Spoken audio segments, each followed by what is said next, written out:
So, good afternoon everyone. So, yung report ko is kadugtong nung sa Wordness Smarter, yung last na letter R, which is yung model for effective goals. So, rewarding. The rewards received should be commensurate with the effort exerted and the outcome achieved. If the amount of effort is greater than the reward, chances are that workers will eventually lower the amount of sacrifice made. So, one of the ways to motivate your employees to work hard is by giving them rewards.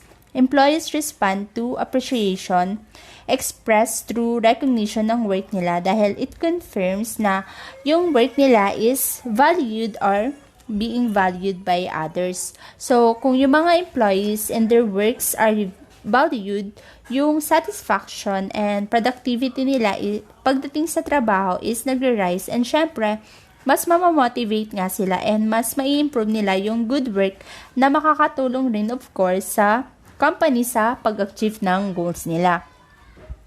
So, goals should also reviewed by those involved in their formulation and performance towards their completion, so everyone is clear about what goals mean, what the implications are, and the short and long-term benefits to the individual, organization, and customers.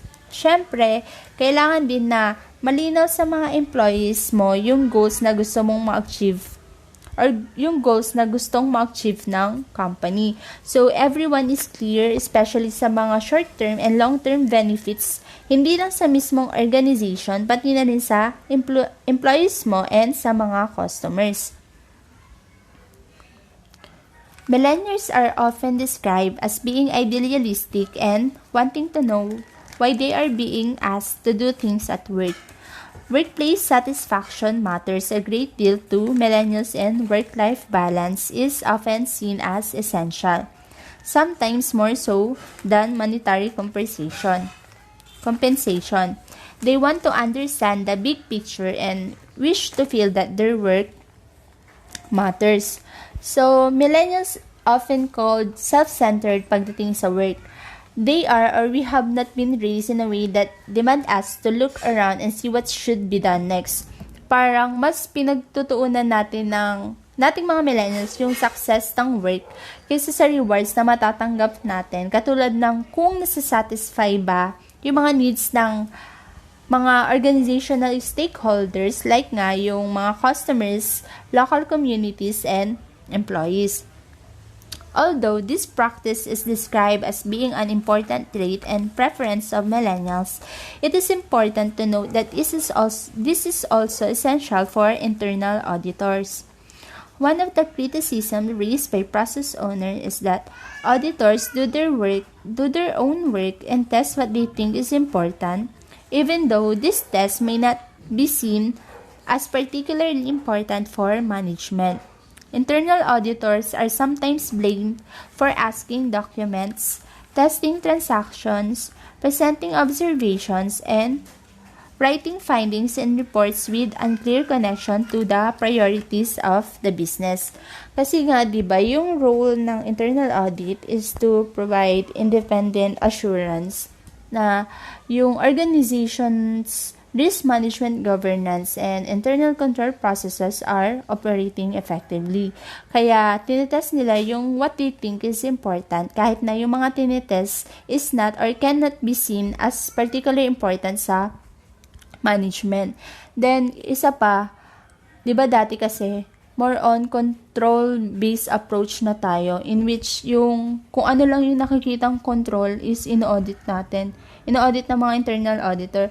Kapag nagbigay yung company ng list of controls, parang in-audit agad, hindi na tinitingnan or ina-identify kung relevant ba yung control na yon or kung relevant ba yon sa financial statements. Unlike ngayon, kasi, di ba, more on risk-based approach na tayo in which tinitingnan natin kung yung internal control ba is properly implemented, and hindi lahat ng internal control na nakikita natin is ino-audit natin. Business objectives. are established by management and set the direction of the organization, the priorities of the program or the process, the allocation of resources, and the focus of workers. These objectives are threatened by risks that hinder the achievement of objectives. To help ameliorate the potential likelihood and impact of these risks, management should put in place preventive and detective controls to protect the organization from these dangers. Yung importance ng objective sa isang business is yun yung nagsisilbing guide para ma-achieve yung particular goals ng organization. So, ina-identify yung mga conflicting activities and nagsisilbing guide siya in decision-making process and accountability of personnel within organization.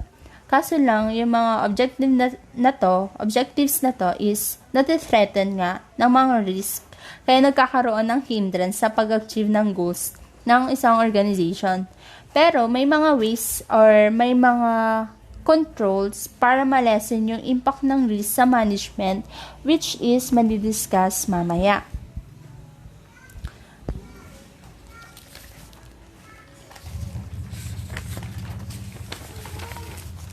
By only presenting findings as control failures or weaknesses, internal auditors fail to link the situation to management priorities and the impact it has on the end users.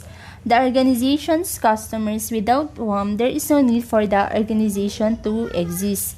So here are the important questions which include on how to achieve the goals ng isang company. So una, you need to identify what are the benefits to my customer for achieving these goals. What are the benefits to the organization for achieving this goal, and what emotional and financial and professional benefits will I enjoy? So this topic of fraud and corruption has garnered a great deal of attention over the past few years. This scourge has been a concern for decades, if not centuries, but over the past decades or so, it has been the target of much attention by many governments, regulators, auditors, bankers, and economists. So, the IIA standards include a specific reference to fraud. So, sabi dito, internal auditors must have sufficient knowledge to evaluate the risk of fraud and the manner in which it is managed by the organizations, but are not expected to have the expertise of a person whose primary responsibility is detecting and investigating fraud. So, si internal auditor is not the one na nagde-detect ng fraud, diba nga? And ayun nga, hindi siya yung talagang nagde-detect ng fraud unless he has the specific experience and expertise required to do so. Para siya lang yung nagtitingin ng potential fraud risk, or siya lang yung nagmo-monitor ng mga potential fraud risk and ina-assess yung adequacy of related controls, and syempre nagbibigay siya ng recommendation for improvement. Sa table 5.3 are the effects of risk pag hindi na-address yung risk. Ito yung mga possible na magiging impact niya sa isang organizations.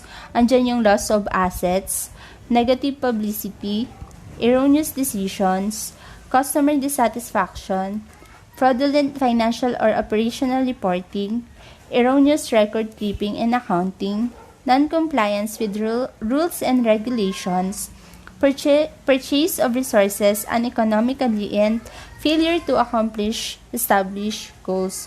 So, kapag yung risk is hindi na-address agad, malaki yung magiging impact niya sa isang organization, and it can possibly ruin your entire company. In general, when discussing risk with operation management, The following are some useful questions. What would constitute failure and how do you look out for its indicators? Are there any liquid assets, like for example yung cash, that are susceptible to loss? What assets need to be protected, including personally identifiable information? What must go right for the operation to succeed? How do we know whether the process is achieving its objectives? Where are the people, process, system, or assets vulnerable? On what information do you rely the most? What items constitute the largest expenditures? What activities are the most complex? What activities are regulated and where is the greatest legal exposure?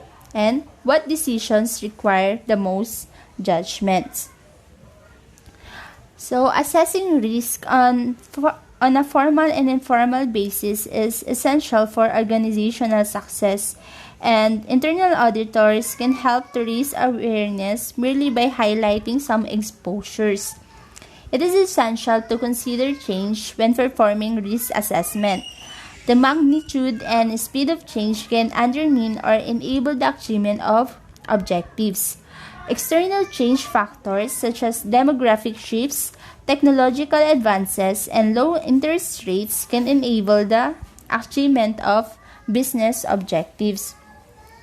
So, di ba, sa risk assessment, dito na-identify and ina-analyze yung mga potential events that may negatively impact the management activities, which is result ruins the business objectives. So, before na, di ba nga, napag-aralan natin in our previous topics yung sa planning. So, before na isagawa yung pag-audit, nagkakaroon muna ng planning. Then, sa planning phase na yon, doon ina-assess yung mga risk, kung gaano kalaki or kaliit yung magiging impact niya sa management. Then, sabi dyan, it is essential to consider change when performing risk assessment. Yung change na yun can affect the achievement of objectives. Like for example nga, yung pagbabago sa demographic change, yung mga technological advances and low interest rates. Pero dahil sa entrance ng millennial or pagdating ng millennial generation, dun parang nakasabay yung mga company sa pagbabago na yon. 'Di ba nga kasi yung mga sa millennial generation, sila yung mas may alam, especially sa paggamit ng technology, and kaya mas malaki yung naging part nila sa pag-achieve ng objectives ng isang organization.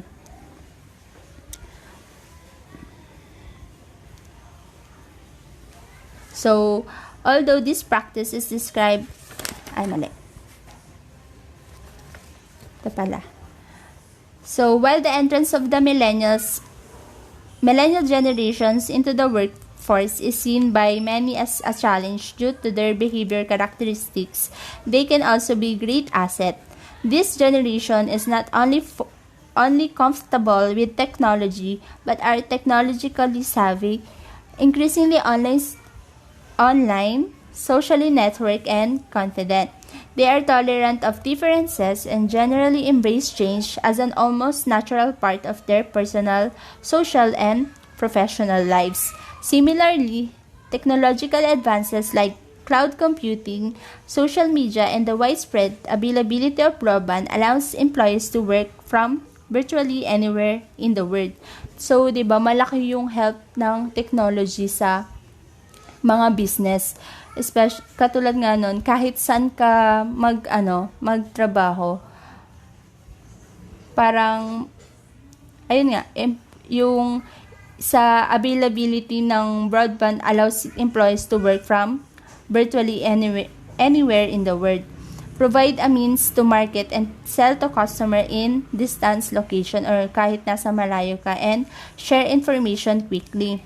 Those organizations that harness the benefits of change can beat their competition, reduce costs, and generate revenues in many ways, while those unable to adapt can be on their way to irrelevance in record time. So, mas mas angat yung mga company na nag-adapt ng change kaysa dun sa mga unable hindi naka-adapt ng pagbabago.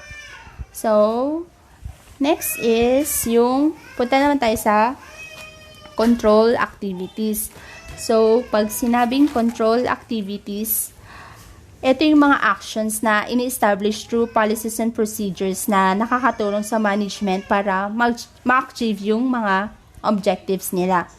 So, controls are actions established through policies and procedures, yun nga, that mitigate the likelihood and or impact of risk.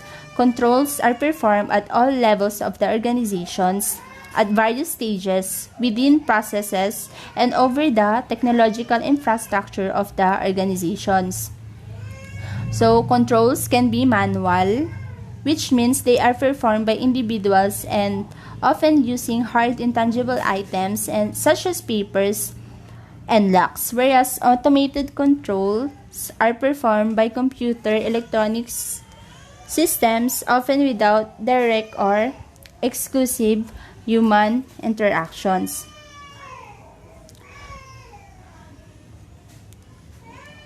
So, yun nga, some controls are combination of manual and automated, requiring both a system components and human follow-through.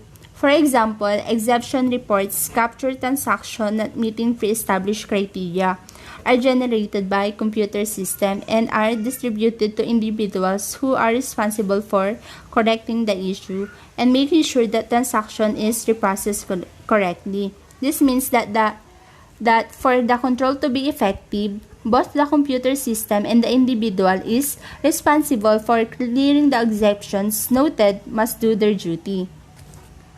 So, yung exemption report is ito yung mga document that states those instances in which actual performance deviated significantly from expectation, usually in a negative direction. So, the extent of the report is to focus on management attention on just those areas requiring immediate action. For example, yung mga instances in which expenses is higher than the budget or yung production levels were lower than control or production plan. So, here are the control activities and can be categorized as preventive, detective, directive, and compensating. So, pag sinabing preventive controls are those activities that are act before the error or omission can occur and reduce the likelihood and or impact of the event. So, dito nga sa preventive, ito yung ginagawa para ma-reduce yung mga possible impact ng isang event. And then sa detective controls identify errors or anomalies after they have occurred and alert the need for corrective actions. And directive controls are temporary controls that are implemented to redirect employees. They are sometimes referred to as corrective controls because they are put in place when undesirable actions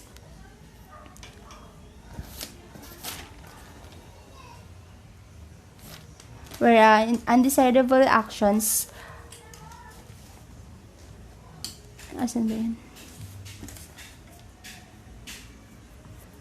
has occurred even when there were preventive and detective controls in place. So, example na lang yung sa school natin, which is, yung, di ba, bawal pumasok kapag hindi ka estudyante doon. And then, kaya hindi naman sa school lang natin, kahit sa ibang school, may mga ganong policies sila. And then, biglang may nakapasok na hindi estudyante doon, pwedeng binigyan siya or pinahiram siya ng ID doon ng isang estudyante na nag-aaral doon. Then, nakapasok nga siya. So, doon pa lang makikita mo na hindi ganun ka-effective yung preventive control na meron sa school.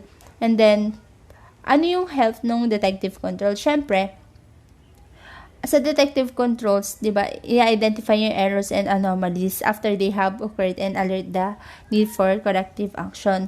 Pwedeng may naka-identify sa kanya or napansin ng guard na parang hindi talaga siya estudyante dun sa school natin, school na yon. So, yung directive control is yung appropriate corrective action na is pwede siyang damputin or ng guard or bigyan siya ng punishment or pwedeng palabasin siya sa school na yan. So, ganun lang yung parang para mas madaling intindihin yung preventive, detective, and directive. And hindi naman na bago sa atin to kasi na-discuss na to and ilang beses na rin na-discuss to. So, sa compensating naman, isa din siya sa control activities. Then, compensating or mitigating controls are those that are put in place when a control is not where it is expected as proper design would stipulate. So, yung compensating control is also called alternative control. It is a mechanism that is put in place to satisfy the requirement for security measure that is deemed too difficult or impractical to implement at the present time. So, yun nga, yung compensating control is alternative action siya or alternative control if yung preventive, detective, and directive control is hindi naging effective. So, may example dito ng compensating control. So, if there is a lack of segregation of duties and more employees cannot be hired to address the weakness, then a supervisory review can be implemented to verify that all transactions performed are business appropriate. This could occur in a small office where an individual makes purchases, receives the items, and performs bank reconciliation. This employee could make inappropriate purchases without detection, so to mitigate this risk, the district manager could review all purchases periodically to make sure that they were appropriate. The items were delivered to the company facilities and were put into legitimate business use. So, ganun lang yung ganun yung role ng compensating control, which is to give alternative actions if hindi naging effective yung tatlo. And then, next, internal controls are generally tasked with verifying that processes, programs, and their related controls have been designed appropriately, and those controls are operating is intended. When confronted with non-performing controls, the natural question to ask is why. Reasons vary, but the following are some of the most common answers to the questions. Inadequate knowledge. Organizational effectiveness is the result of realistic goals, sound process design, sufficient resource allocation, and effective planning and execution. So, another key element is appropriate knowledge by workers. If those involves performing any activity within the organization, control-related otherwise, lack sufficient knowledge regarding the way perform those duties, the outcome will be less than ideal. Diba nga? So, kung yung isang employee is lack of sufficient knowledge regarding sa the way to perform those duties, yung outcome will be less than the ideal.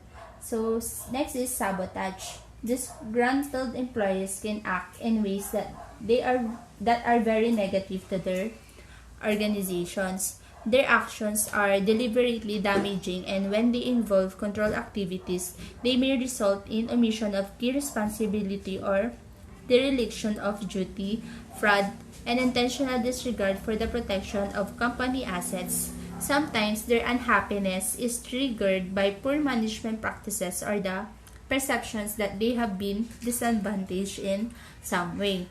And yung next is yung emotional and physical reasons. Apathy, depressions, inability to pay attention to detail, or fatigue can hamper an individual's ability to perform the duties assigned to him. And under these circumstances, yung quality ng work to be done while performing the control activity will be inferior. So, here are the examples of internal control. Sa preventive, andun yung segregation of duties. And then, sa detective naman is supervisory review.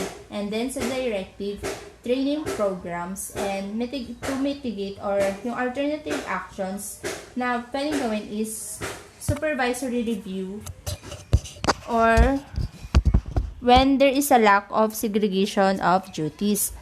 And then, another example is yung sa authorizations and exception reports, and sa directive is policies and procedures. Sa access passwords, yung detective is pwedeng reconciliations, and sa directive is yung mga required documentation. Sa preventive, sa security cameras, and yung detective is also yung security cameras, and sa competent employees, and sa detective is yung confirmations. So, when comparing risks and controls, there is always a need to find the appropriate equilibrium between the two. Internal auditor must be careful not to fall into the trap of thinking that whenever in doubt, they should recommend an increase in control. Conversely, performing internal audit checklists that have not been reevaluated for each review, or where the auditor performs the same procedures performed in previous audits without giving enough thought to currently prevailing conditions, will yield to unsatisfactory results. Kasi nga, 'di ba, hindi lahat ng internal control is ino-audit. Tinitingnan lang natin yung mga relevant information kung yung internal control ba is properly implemented. Then, sabi nga dyan, yung internal auditor daw must be careful to fall into the trap of thinking that whenever in doubt, is they should recommend an increase in control. Yun nga, yung mga internal auditors should be careful na na hindi porket may nag-arise na isang na problem sa isang company, parang titignan na agad nila na yung control yung may problema, parang ganun. So dito sa table 5.5, these are the results of excessive risk and excessive controls. So pag may excessive risk na nangyari sa loob ng organization, pwedeng magkaroon ng loss of assets, loss of grants, poor business decisions, non-compliance, increased regulations, public scandals, and inability to achieve objectives. And then, pag nagkaroon naman ng excessive controls, bureaucracy, reduced productivity, increased complexity, increased cycle time, and increased no value of activities. Ibig sabihin lang yan na hindi maganda na magkaroon ng excessive na risk and then magkaroon ng excessive control sa isang company. So, when defined control activities are deployed through policies and procedures.